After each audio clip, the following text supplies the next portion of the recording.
Sugeng siang para sedulur, para saudara kadang-kadang ingkang kinasih, ingkang cinaket ing manah. Baik nggih kabarnya.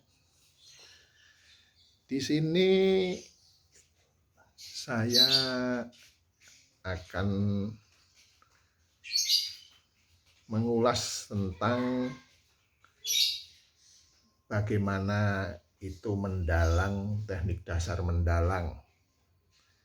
Tentunya masih banyak sebagian masyarakat, sebagian besar masyarakat bertanya-tanya, sak janjane itu ndalang ki janjane kepiye to? Kok iso suarane bisa malih-malih, kemudian kok bisa mengetahui banyak hal.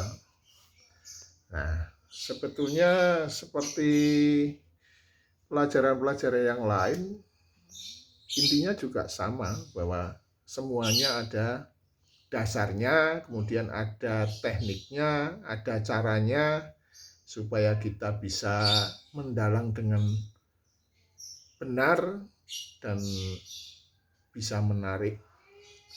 Tentunya ini saya kenalkan kepada warga atau masyarakat yang masih sangat awam. Apa itu dasar-dasar? Cara dasar mendalang itu bagaimana? Nuwun sewu bagi yang sudah menguasai menjadi dalang hebat, dalang terkenal, tentunya sudah tidak asing lagi. Nah, mendalang itu dasar-dasarnya adalah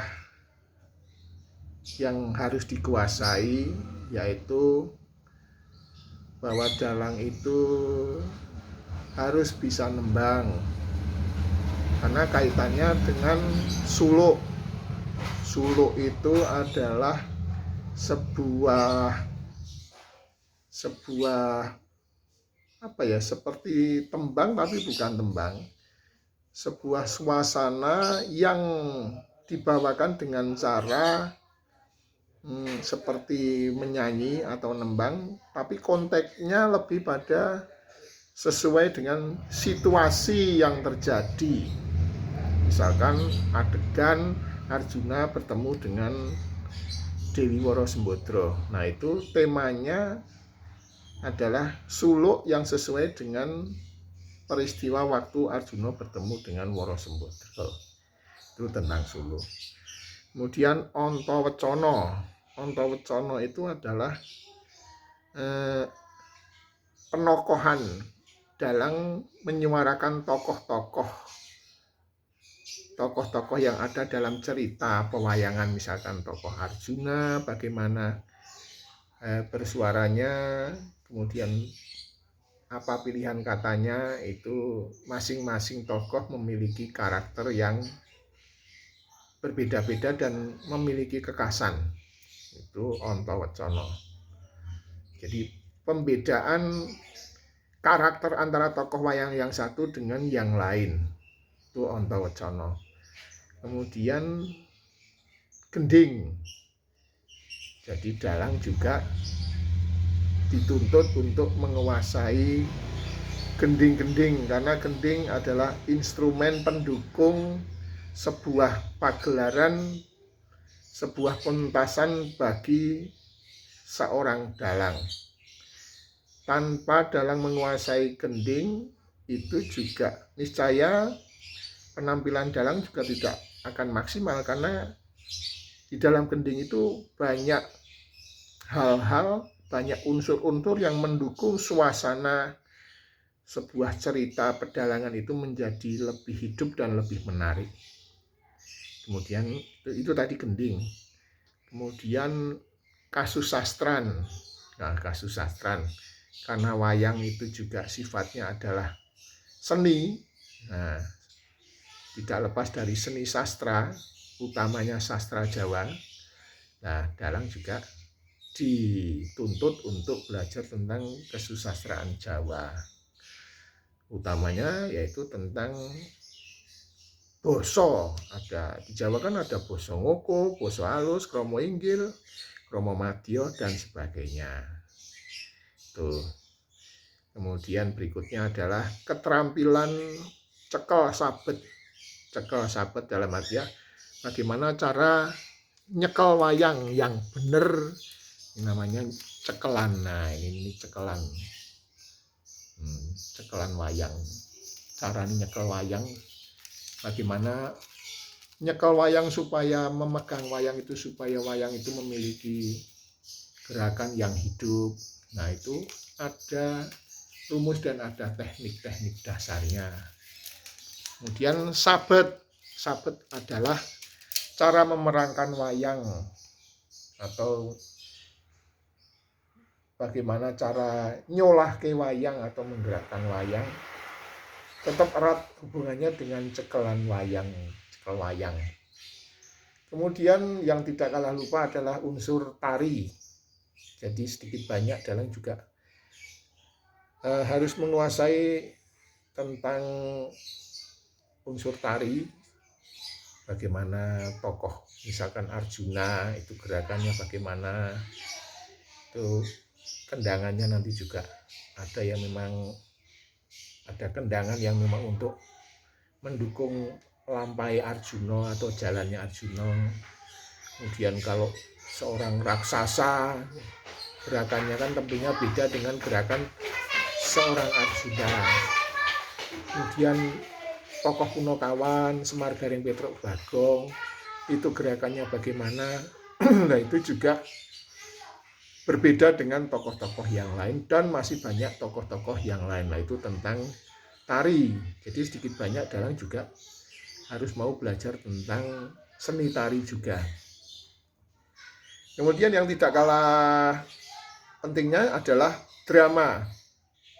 Drama atau teater. Jadi dalam sedikit banyak juga harus mempelajari bagaimana menjiwai karakter-karakter tokoh itu, supaya dalam wayang itu wayang bisa menjadi hidup. Karena sebagai contoh misalkan tokoh seorang Rahwana Raja, itu mestinya harus kita jiwai bahwa dia adalah seorang yang bengis, seorang yang tamak, seorang yang sombong, ambisius. Kemudian bisa diistilahkan adigang, adigung, adiguno, ngegong-gongge. Dia mengandalkan bahwa dia orang yang sakti, orang yang pintar, orang yang kaya raya, yang memiliki bala tentara banyak. Nah, itu tokoh Rahwana. Tapi di lain sisi ada tokoh seorang Prabu Puntadewa. Nah, itu adalah tokoh yang lemah lembut, andap asor, ngenai tiasing sesomo, atau membuat tentram orang lain, entah itu perilakunya, entah itu tutur katanya. Nah, baru dua sosok ini saja sudah memiliki karakter yang berbeda. Padahal karakter-karakter yang ada dalam cerita pewayangan itu banyak sekali, bukan hanya 1, 2, 3 atau puluhan, tapi bisa sampai beratus-ratus. Namun demikian itu bukan sesuatu yang sulit kalau kita mau mempelajarinya. Ya caranya ya dengan belajar sedikit demi sedikit. Ibaratnya nek cara wong kuwi nabung mboko sithik 500 rupiah, 1000 rupiah, tapi tiap hari konsisten, nanti dalam jangka 1 tahun kita akan lama-lama akan menjadi tahu. Ya, itu tentang drama. Kemudian bagaimana caranya membawakan suatu adegan ketika sedang adegan yang sedih, itu kita juga harus betul-betul bisa menjiwai, menjadi seseorang yang dalam suasana sedih. Itu sedih. Belum kalau pas dia marah, dia harus dalang juga harus betul-betul menjiwai bagaimana seseorang yang sedang marah. Di lain sisi, satu saat ada tokoh wayang yang harus mejang atau memberi wejangan kepada cucunya, misalkan Resi Abiyasa yang mejang kepada Abimanyu. Nah, itu semua akan hidup ketika seorang dalang bisa memahami tentang drama atau teater. karena itu juga faktor pendukung. Nah, itu adalah bagian-bagian penting bagaimana supaya mendalang itu bisa lebih hidup dan lebih menarik. Yang tidak kalah pentingnya juga, dalang juga harus mempelajari tentang banyak pengetahuan. Entah itu pengetahuan umum, pengetahuan agama, pengetahuan kemasyarakatan, ketatanegaraan, dan masih banyak ilmu pengetahuan yang lainnya, di mana ilmu-ilmu itu adalah sangat mendukung bagi wawasan dalang tersebut, termasuk bagaimana cara banyol atau melawak atau ndagel, itu juga menambah unsur segar di dalam suatu pagelaran wayang. Itu tentang faktor-faktor pendukung. Itu sudah termasuk tentang filsafat itu tadi, bagaimana kita sedikit banyak belajar tentang kitab suci, itu juga penting.